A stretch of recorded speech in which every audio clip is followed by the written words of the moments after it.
Para hadirin wal hadirat yang kami muliakan, untuk menandai yaitu terbukanya pewayangan pada malam hari ini akan diserahkan yaitu pewayangan yaitu dari Ibu Mujiatin. Monggo Mbak Ulfa.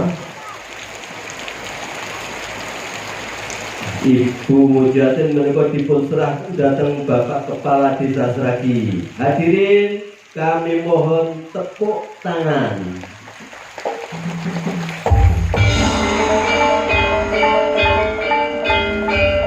Saking Ibu Mujiatin menika dipun serahkan datang Bapak Ki Dalang Ki Sigit Haryanto.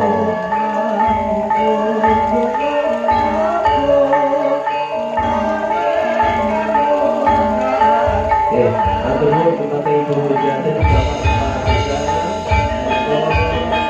Terus menjadi panggilan yang dipun kepada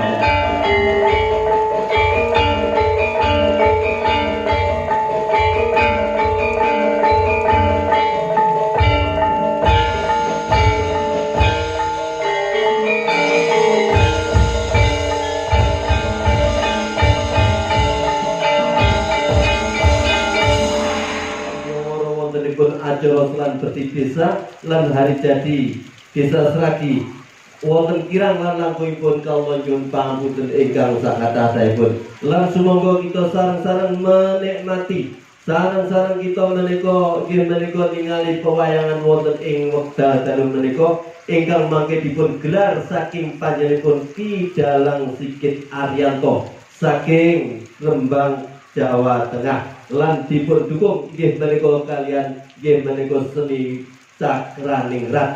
Lan mila wekdal sasekapun kawula aturaken dumateng panjenenganipun, monggo saupdanipun kawula aturaken. Wassalamualaikum warahmatullahi wabarakatuh.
Mantotos Nagodromoyo Apa garunane dene Ismaya pokipake sapa jagat kuwi Semar.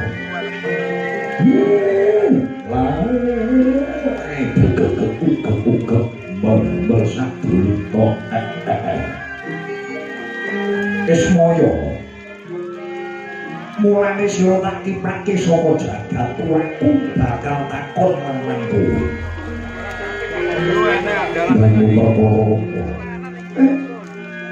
Sejatine kewajibane Semar jagat kaya liya. Jagat wis padha nyekseni. Lamun to kewajibane Kyai Semar minangka dadi pamonging satria ingkang dambet budi Bawalaksana. Yen saiki angel goleki satria sing dambet budi Bawalaksana, banjur Semar kok ngomong sapa? Wis wae. Urusan ing jagat bubrak lan kain tatanan iki mergo titah ing acara kuwi wis koncatan yang budaya. Koncatan yang budaya. Wis ilang budaya tata krama, wis ilang budaya Subasita unggah-ungguh, wis ora dibayu. Yen ati langing tata krama Subasita mula aneh ora lokal. Ana tetembungan pal-pal kedua ora ratu aspal waton kolu jare kalal. Iki sing ngarai rusake negara. Iya Semar, wis ngono piye? Siroping Tuhan natang ana bumi. Jagat bakal nanggih karahayun. Lamun Ki Semar Badranaya Sembada ambangun wujuding kahyangan.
Iku saknyatane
Sularing Brangarko hanyorti siraping pendapi ageng negari Dwarawati Yudharaka. Mila sebat Dwarawati jagat pranata dadi pamanipun sak jagat. Dwaraka wedine dadi papan pambuka. Nalika samana Sang Rama Dwarawati Sri Bathara Kresna ya Sang Padmanabaya Narayana enggak mungkin gambar gatot pilantik babut kang kedaling sira bareng sari-sari golong itu sajebat kasulit ingkang ambar ngalung ngantos radeng pangurahan pasir bareng porang apa pinjang Senopati Ndorowati nggih sados kula Budi Raden Satyaki ingkang kendhekake sabdan Jutri Naraka. Gayeng kembang gene kembang pangandika kateka pratane Kalendra Mandura Prabu Baladewa.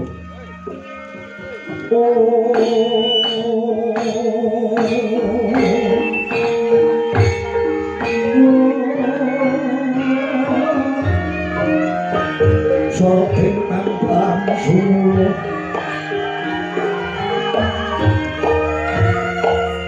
anak baik jokan sayang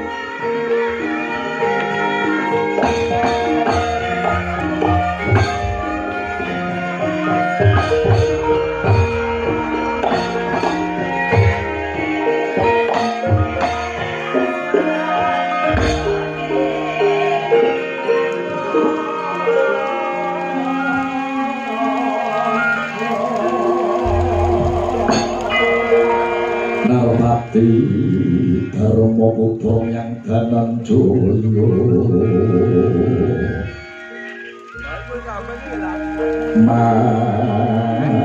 matur ngapa Nalendra Hari Murti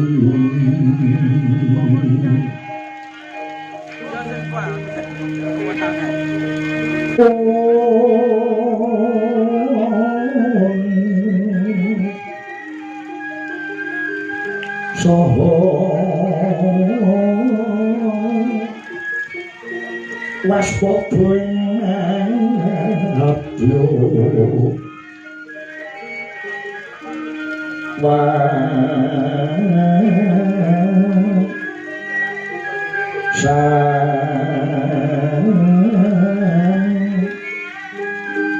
wasanan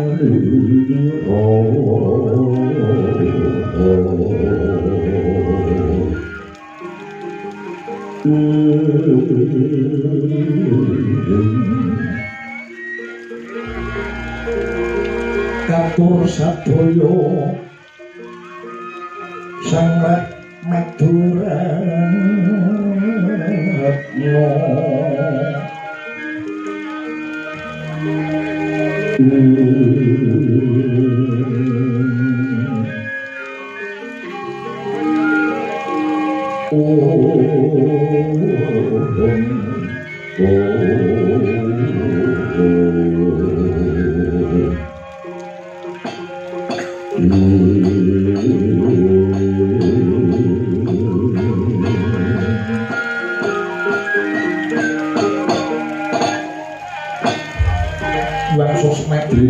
muga ngayomo mring tenggilan ingsun Duh Papa Prabu Mandura dereng dangu sarana Duh Papa Prabu pendhapiaken negari Ndorowati ingkang rayi ngaturaken pasegan para rangu dipunjuk sandhap Padha Duka Papa Prabu Balarama ingkang katemben rawuh ya jagat Duh Bathara Pangestu Para jagat Yayi dan kata doa ibu dulu sudah coba senang kerja pratanipun Kakang Mandura ana Ndorowati kalis ing kidul mongko bombong rasane ngatiku dhewe sing ngaturke perbagi Purwokerto ya wis tak apa Yai orang ingkang puja pangestunipun Kakang Mandura tumandha marang Yai Prabu Sri Bathara Kresna adiku Ndorowati sing tak tresnani ngomong nggih Prabu puja pangestu ingkang mentah sampun kula tampi kula kawonten jangga kapetek ing Pramoja rumeket ing Mardaya Kyaming Duwana bagya kahiwanan kula boten langkung lakune pinarak lenggah ingkang prayogi Prabu iya Yai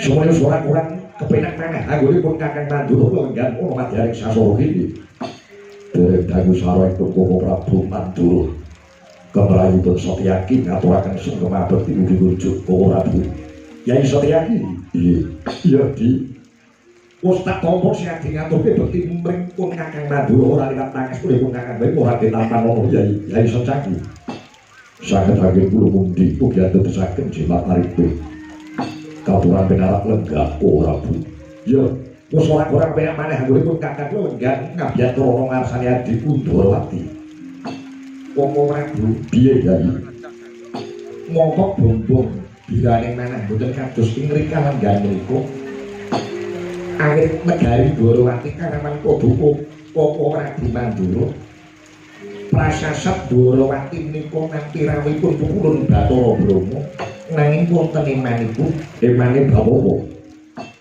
Emanipun Paduka Rawuh niku boten paring cecok langkung rumiyin. Mila nyuwun duka ingkang kathah ingkang rayi boten saged hangacarani tata carane Kanalendra. Oh, adikku sing tak tresnani Kyai Kresna. Sing tak jaluki Langki Sangga Runggi. Kang Sartoyo lan Pakewo. Adik.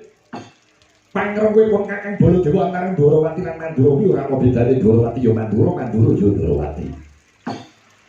Manapun Kakang melu mongko bombong nganti prasaja kalenggan samengko nadyanto kinanti wujude udan riwis-riwis nambahi reseping ati. Inggih. Sembah nuwun rawuh Paduka Prabu Balarama karya kagiat semu beneh manadas saben. Menapa gatine kasiwakan suami kuwatri babar kuwatri medal.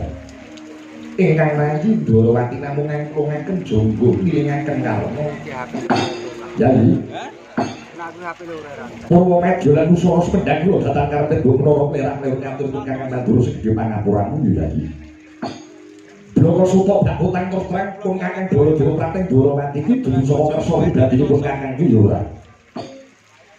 Iki dina pun Kakang dadi duta saka negara Ngastina, dutane Kyai Prabu Duryudana. Sambung rapetipun Mandura Ngastina lan Dwarawati menika napa? Ewa dene Paduka Prabu Baladewa dados duta Ngastina. Yai. Apa Sedi ora krungu kabar kang sumebar babagan kahanan negara Ngastina dina niki? Lho, Ngastina ingin menapa ora? Ora. Udakara Santri Medya Candra kang Gandhira iki Ngastina kenaman pagebluk Mayangkara. Ngastina larang sandang larang pangan, satengah bingung bilulungan panguripan para kawula dasih. Jipra bapak penggali Kyai Prabu Duryudana anggone bakal madhange swasana jejere Ratu Ngastina kudu duweni tanggung jawab kudu bisa madhange kahanan iki. Jare ratu kuwi kudu iso gawe tentrem aja mung gawe tindrik.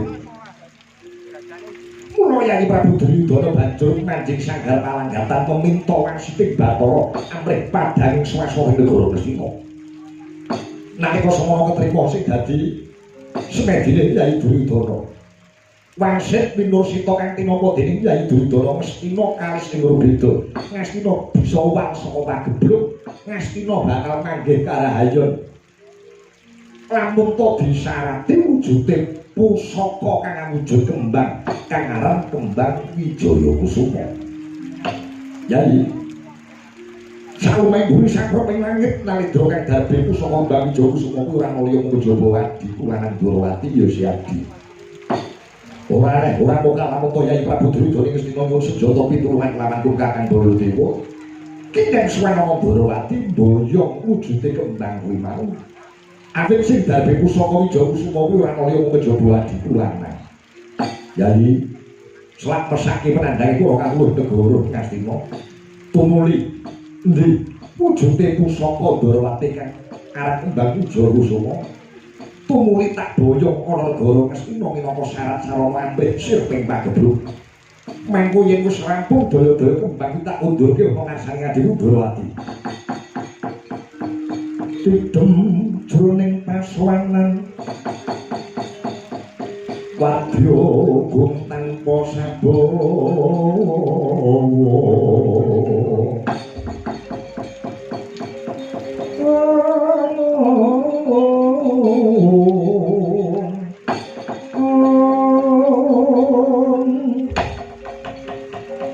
Kapraban dening Sang Nalendratama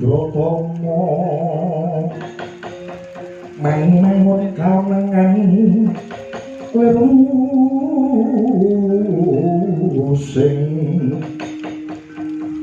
sing duka ceka berbudi mangkono raras.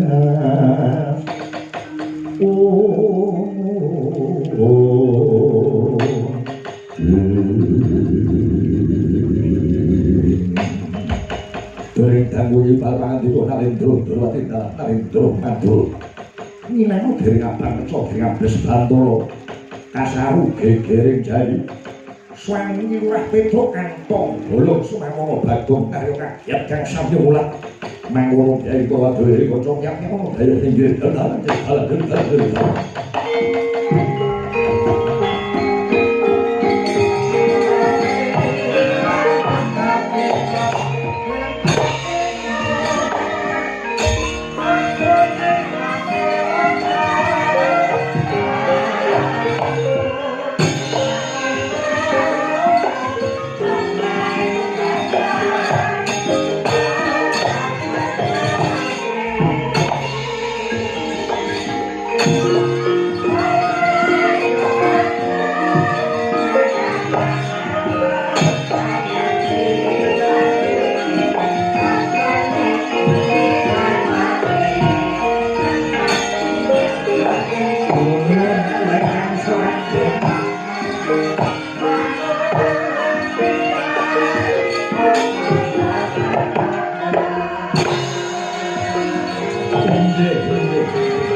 Kula kinten gegering laksanakan kula wau wonten swaning Narendra utawi Brahma. Lah jebul tinemunipun menika Petruk Antong Bolong ingkang sowan bangsa telek. Sore-sore dadan padha metu. Apa ora ngerti griwis-griwis iki?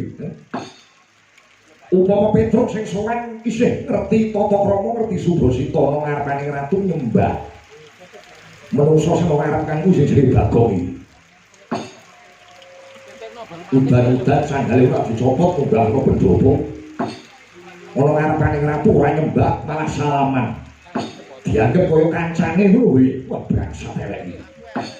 Ganggu ridu ngene wong tuwa anggur sampe jatuh durung rampung malah dagelan-dagelan do teko dhewe-dhewe. Krungu swara apa kok? Rasa buka dhewe. Wong pancen wong ora seneng ora kurang penyajak.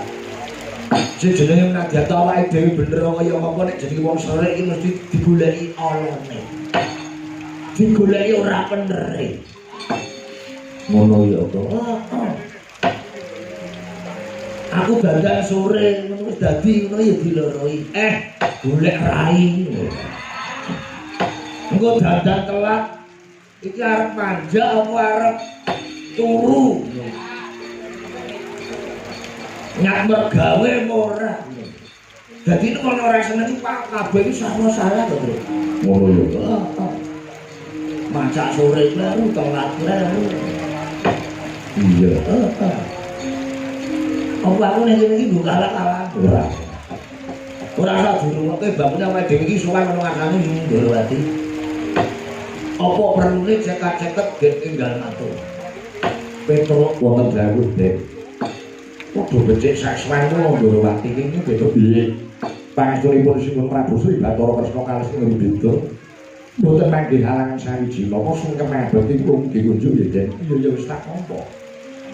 Pangestuku mau ngagetan manono nggih.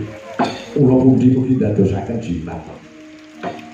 Bagus. Dan padha becik saswanmu ana Ndorowati. Pangestunipun Sinuwun Prabu Harimurti kalih sing rubeda anggen kula suwan sungkem abekti kula mugi kunjuk Sinuwun Prabu Narayana.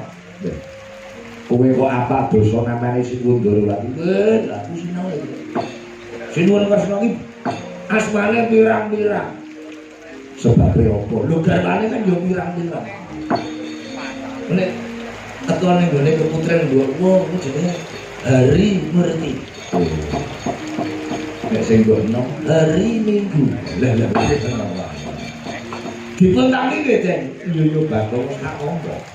Penak wae nggon lungguh. Yo Bagong nggih. Mun sekeca sedaya niki. Dalane atis. Niki sekeca mleh kalih ngombe kopi. Kowe iki daya kok ndremis. Men lancar le omongan. Momedan, Nyai Kresna. Sing ora tak senengi bojo niki. Dagelan metu durung titipan sine. Dayoh teko dermis malah njaluk kopi barang iki. Wah, ora kena lho kuwi. Ya ta, klere ta ade dhewe. Ayo. Kandhane ora seneng kaya ngono kuwi. Mun manggawe ki loro mawon, kula kalih Petro. Bagong. Aja kaya ngono kuwi. Telu sing bener telu karo aku. Arep nunduk dadane koreko nyenengi. Petro padha cek sangu. Panjenenganipun Sinuwun Baladewa suka kula nggih. Ya wis tak tampa dipun sepuro. Bagong padha slamet ya aku. Panjenengan sampe tunjuk suka kula nggih. Ya melu-melu cepet. Ya aku iki tergantung sing mbak kene sapa. Nek sing mbak kene piyayine halus aku yo nang suri halus. Nek sing mbak kene piyayine kasar cepet aku yo melu kasar. Menyesuaikan kok, Tru. Dipun tangi mboten suka kula, Den. Yo tak tampa. Tak tampa kuwi, Dan. Penak nggon mulugo. Nggih. Sampun mboten kirang sekace. Sekeca.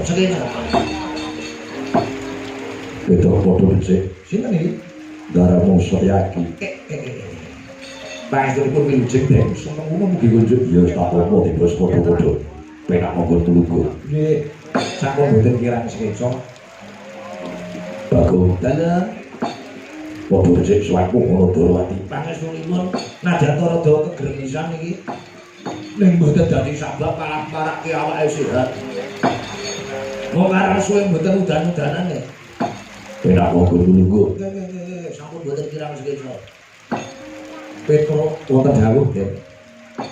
Jalur gunung kadingare suwen ana Ndorowati. Ono wigati apa ade matur marang panjenengan ingsun.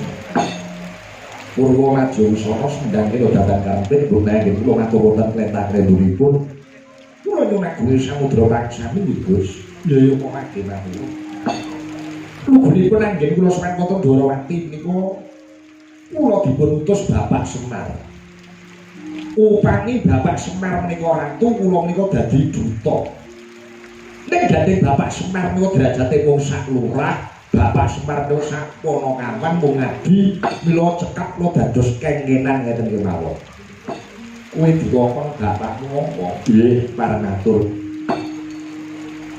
Wingi dalu niku bapak niku nimbali kula kaliyan ngadi kula Bagong, terus sesuk sowan nyang Ndorowati. Matur marang Sinuwun Ndorowati lamun bapakmu iki bakal duwe gawe gedhe. Ya kuwi bakal bangun kahyangan. Kula kaget, Bagong kaget. Kowe kok gawe kaget? Aku lak mau praktekke to. Jadi kula kaget Bagong kaget aku ya ya aku ngomong masa praktekke. Gimana ya? Ben ketok le menjiwai. Becek aja itu terus lawatan. Sing kono.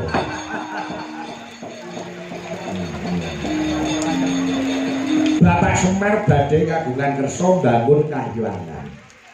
Mongko syarat swananipun inggih menika kedah mani pusaka Ndarawati ingkang winastan kembang Wijaya Kusuma.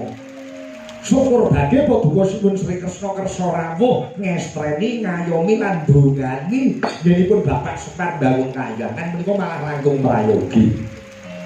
Upami Sri Kresna rawuh wonten karang kadebel ngasta sekar Wijaya Kusuma tertamtu para kawula karang tradisan sami remen penggalipun mesti sami dorasan-rasan lho ratu sing ngerti nyang kawulane ngerti jeng karang tradisan niku ratu sing diarani turba apa kuwi turun ke bawah niti priksa kahanane para kawula iki kawulaku iki jane kekurangan pangan tenan ora iki omahe padha doyong ora kanthi paduka Sri Kresna niti priksa rawuh wonten karang kademel tertamtu badhe damel mareming manah para kawula niku nek kersa rawuh niku turba lha nek ora gelem rawuh niku jenenge turbo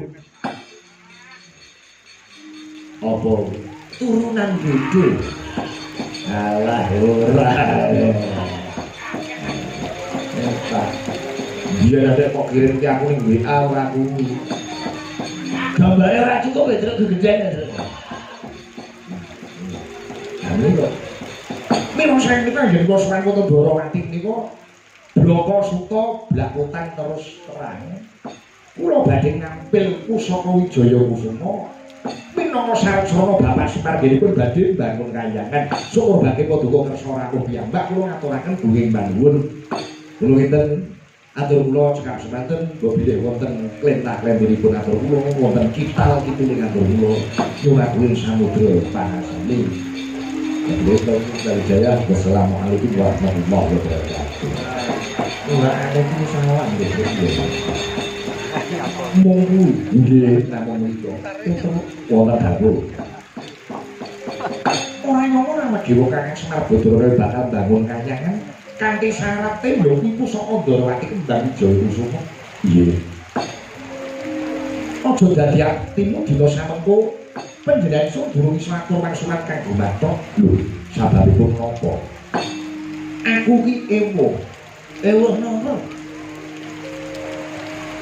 mantu napa sulitan ewo masaku gak lak gitu nek ngomong kalih kula kalih Petruk kudu cetha Petruk ewo rasaku sebabipun napa ewo penggalipun Sinuwun Kresna katemben bae kok ora Baladewa Ratu Ndarawati tunggal sedya lawan Kakang Semar tegese kok ora Baladewa dina samengko dadi dutaning para Kurawa dutane Narendra Mestina Prabu Duryudana go bakal ngampil kembang Wijaya Kusuma Petruk lho Ratu Mestina iku badhe ngampil Wijaya Kusuma iya kagem menapa menika Den menawa dawe kok ora Mandura Mestina ketaman pagebluk manyang kono Mestina larang sandang larang mangan sirping pagebluk kuwi mau mawa kembang Wijaya Kusuma nyuwun pangapunten menapa dipun keparengaken kula matur ora dimatur mekaten nggih nyuwun pangapunten Bapak Semar niku nate paring dawuh Truk wong urip ana nang donya kuwi kudu nganggo ilmu titen. Pinter jara langit. Olehmu sekolah sumber langit ibarate. Ning yen ora duweni ilmu titen iki ibarate kaya wong bodho wong alung kaya dene kebun. Ning kosok baline nadat ora ngerti tulis, titen karo kahanan tanggaping swasana niku sing diarani wong sing lantik. Kanthi dasar punika kula niteni dhateng watak-wateke para Kurawa nadata sing rawuh nika ing Neraka Mandura ning lak dutane Kurawa dutane Ratu Ngastina kanthi menika kula niteni watake Kurawa biyen mula nganti saniki mesti gawe kisruh Kurawa niku mesti gawe giduh gawe geger gawe rame menapa Paduka Sri Kresna kesupen jaman Narayana rumiyin jaman Paduka badhe palakrama Kurawa nggih nyripet-nyripeti latu nganti sakniki pendak biar Kurawa kuwi gawe kisruh malah kepara ngajak pejaipun Paduka Sinun Dwarawati. Awit Paduka Sinun Kresna menika dados kusiring para Pandhawa. Pandhawa dianggep dadi piliping Kurawa. Kedai kabeh. Sejarah kok ngono. Kurawa tata gelar lahir milih kembang Ijo Kusuma. Ning tata gelar batin wah Paduka lak boten pirsa. Aslinipun nuwun sewu. Kurawa niku milih kembang niku abang-abang rabi. Mung golek mriki Dwarawati, mung golek mriki Paduka Sinun Kresna. Yen nganti kembang Ijo Kusuma pisah kaliyan Paduka Sinun Kresna, boten ngono. Paduka boten gadah kekiyatan satemah Duryudana saking ngrempet negari Dwarawati. Ya ngono, Gong. Ya juga boleh ya. Kowe iki mbok pendukung Tak dukung. aku iso atur wangsulan gitu lah. Nadan apa Paduka mboten saged atur wangsulan kula aturi timbang, kula aturi bobot. Kembang iki yen digawa Petruk kepiye, yen digawa Sinun Baladewa piye. Yen digawa Sinun Baladewa ora murung wong bakal dadi tumbang ana negara Ngastina. Tumbang iku apik-apike dipendhem. Ora murung kembang iki babar pisan ora kajen. Ning kok sok baline yen kembang Ijo Kusuma diboyong wonten negari wonten Karang Kadempel wonten desane Bapak. Wah, disubya-subya wong sak Karang Pradesan. Nah, iki wit biyen kula Bapak Semar iki sing ngomong sampeyan kelingan mboten? Iya, Petruk aku kelingan. Lah, syukur alhamdulillah yen kelingan. Wit Paduka jaman Narayana nganti dadi ratu uripe kepenak. Sing ngomong sinten? Kakang Semar. Yen enten napa-napa sampeyan bingung, sing saged paring kepadang sinten? Kakang Semar. Lah. Kane ngoyo temen kebangetan temen diambil. Bapak kembang kok mboten diulungke. Monggo bapak niku selawase dadi abdi, dadi batur niku ora tau nyuwun napa-napa. Mangeling-eling. Napa nate Bapak Semar kok otong-otong gawa proposal den nang bangun pondok kula nang bangun desa kula mboten nate. Mergo Bapak Semar kok ikhlas lahir batin nata Karang Kadempel. Sak kuat-kuate. Niki sing disuni Pangestu Paduka Sinun Kresna. Sarang-sarangane kembang Ijo Kusuma. Kahanane koyo mangkene Petruk. Kakang Semar aku yo abot kok ora dibolo dhewe yo abot nggih. Mboten apa-apa. Mboten apa-apa. Ning kula dadi Paduka kedaemon. Petruk Swangono Dwarawati niku dadi kengkenan. Anak lanang kudu iso ngrampungi perkara. Kula isih ningali Petruk mulih ora nggo kembang Ijo Kusuma. Rai kula kok dileh pundi? Kresek terus. Kuwi lho, iki serius. Mireng apa sing kula sandhak? Wonten ngasanipun Bapak Semar ningali Petruk bali ora nggo kembang Ijo Kusuma. Kok dadi supeh prastaring ati kula. Rali-rali lantas malang-malang butuh. Tegese piye Petruk? Sinten sing dadi pemalang kudu kula rampungi. Aja mreh kok ratu Mandura Sinun Baladewa. Dewa kayangan medhot mriki kula wani. Petruk, biasa.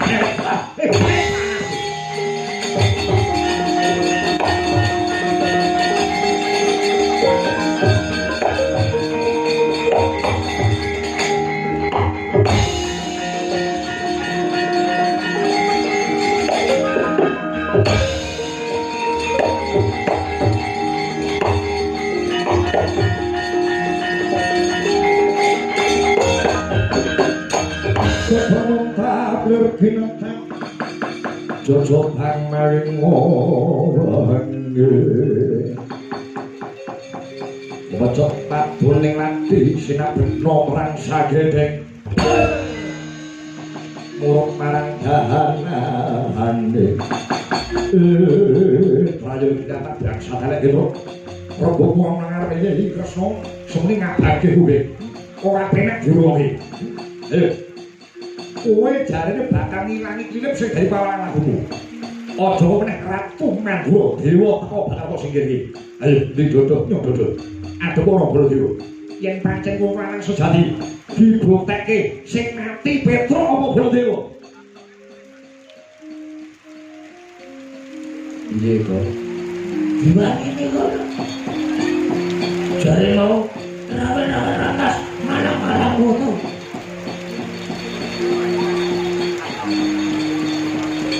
Baladewa kok Ini tangannya ini ngampleng ora apa, sepiro atap ini gandeng kakinya yang gue ngampleng dibalik gitu. Nanti bujur. Ayo, maju lagi gitu. Ini dia, Rek. Lah kok ora cocok karo ngomongin ngarep. Mundur. Rawi-rawi atas palang-palang butuh apa. Wong nek kakean teori, kakean ngomong ku kaya kowe. Ora rampungi gawe. Piye? Omong-omong kowe mau. Lu bisa lho, aja malah rek lu bisa. Kowe nek dikampleng modar, sabar. Dosa. Tak basani percuma ora wong ning jaba gelutan. Rugi wae ku dosa. Pripun? Ngomong apa sampean? Wedhus Bagong. Ya atas ta omongan. Kaya ngene dianggep wedhus. Wis. Nek pancen kowe wani kok dibales.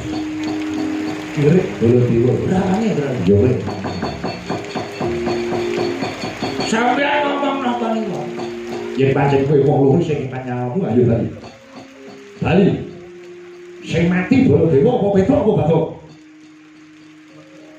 Bali punika. Tak mriki niku durung entuk gawe Bali. Kula kalian Petruk dikeken Bapak Semar mboyong kembang ijo kusuma. Wong sing duwe mangkon meneng mawon kesaken melu crigis. Kula tak takon. Takon apa? Sing duwe kembang ijo kusuma niku sing Semar apa sing Baladewa? Mesti adiku lan Durawati. Lah nggih, sing menang mutusi niku sing duwe omah dudu sampean.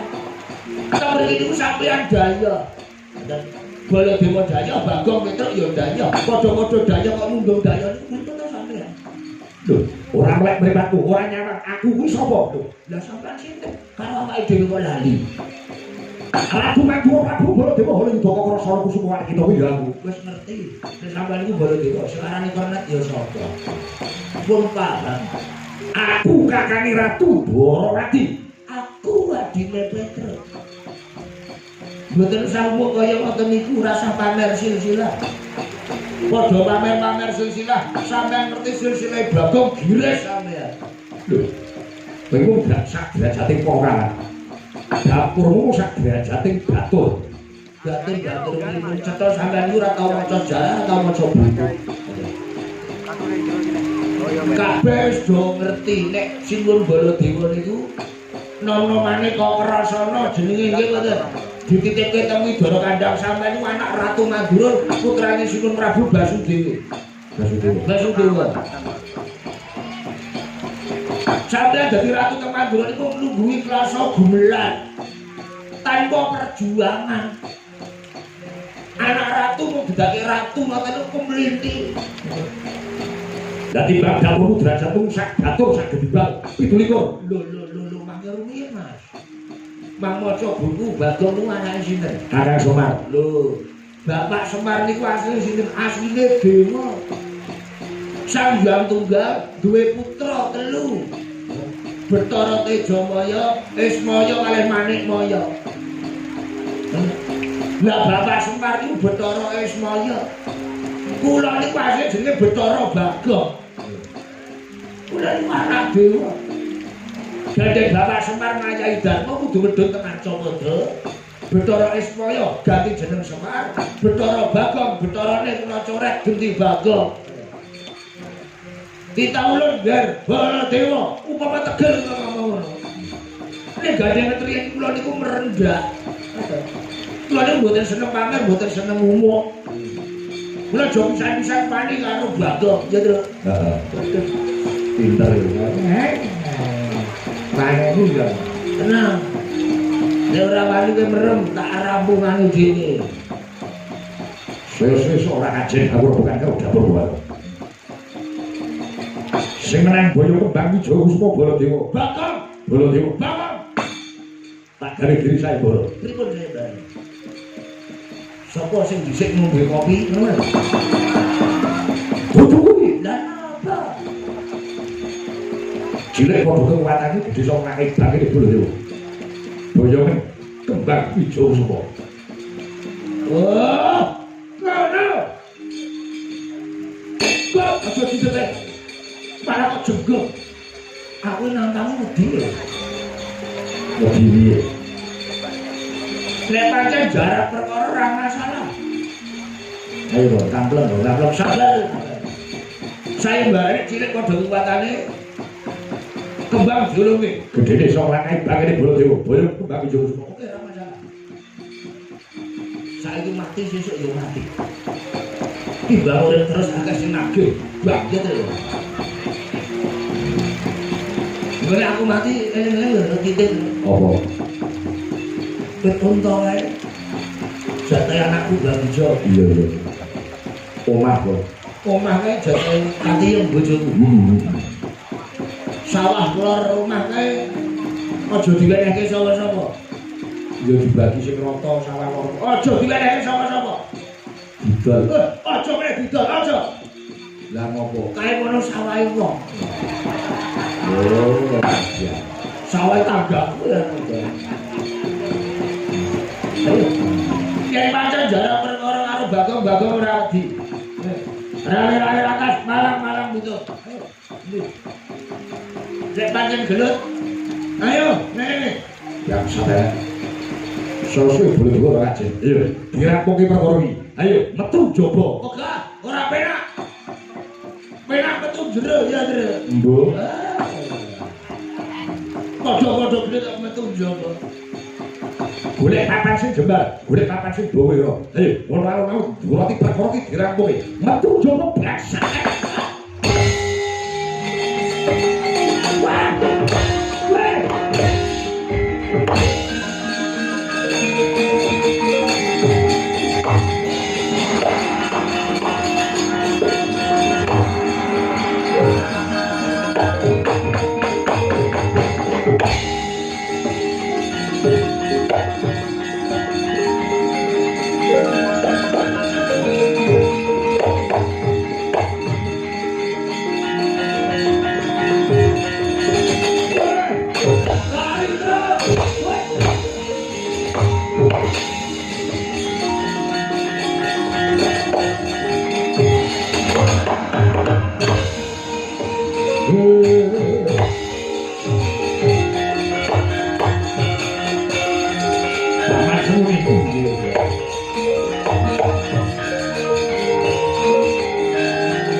Menika wonten menapa sapunipun Paduka Prabu Baladewa Duka Yayasinipun Paman Suni.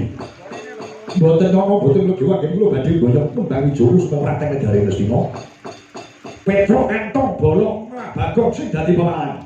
Lho. Petro tekan mriki nggih. Nggih. Sababipun Kakang Semar badhe bangun ngahyangan syarat-syarate maniku bawi jurus. Coba Petro Bagong dadi klipe Baladewa. Kula ora trima disepeneki karo Petro, disepeneki karo Bagong. Ing atase ratu yen rebukan dintai karo bocah loro dan elek yo. Ampun wujud Pak. Upo sampeyan ora lali bocah loro tak oyak lapok dase paku dase modal. Kula aturi sareh ya. Yen mung perkara nyekel Petro padha anak Prabu Baladewa aturi wenggahe kang prayogi. Nyatanipun para Kurawa ngobyongi paduka Raden Dwarawati menika niki nggih gawine Kurawa. Kersanipun sing nyekel Petruk Dimen Kartomarma sakanca. Lak yo ngono to, Kartomarma nggih Paman kesuwaken dawuh. Paduka anak Prabu Baladewa nggayang sekeca. Petruk Bagong mangke para Kurawa ingkang sadaya sami ngrangket bagunipun paduka Sinuwun Baladewa ingkang daya kembang Jawa saking astanipun Sinuwun Kresna. Nggih, Paman. Lamun kita kados mekaten, kula manut derek dateng perintahipun Paman Haryosuman Kartomarma wonten dawuh. Perintahke para Kurawa kabeh nadyan tolong sak Petruk aja dianggep sembranan, aja dianggep sembrono. Perintahke para Kurawa supaya sikap gegaman. Sewanci-wanci Petruk maneni malah kepara tegel-tegelan Petruk tugel ndase Bagong mateni ngesuaken dawuh bareng ambit padhal pasilan Paman. Wusnya rampung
Mampus lu.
Wong Sinan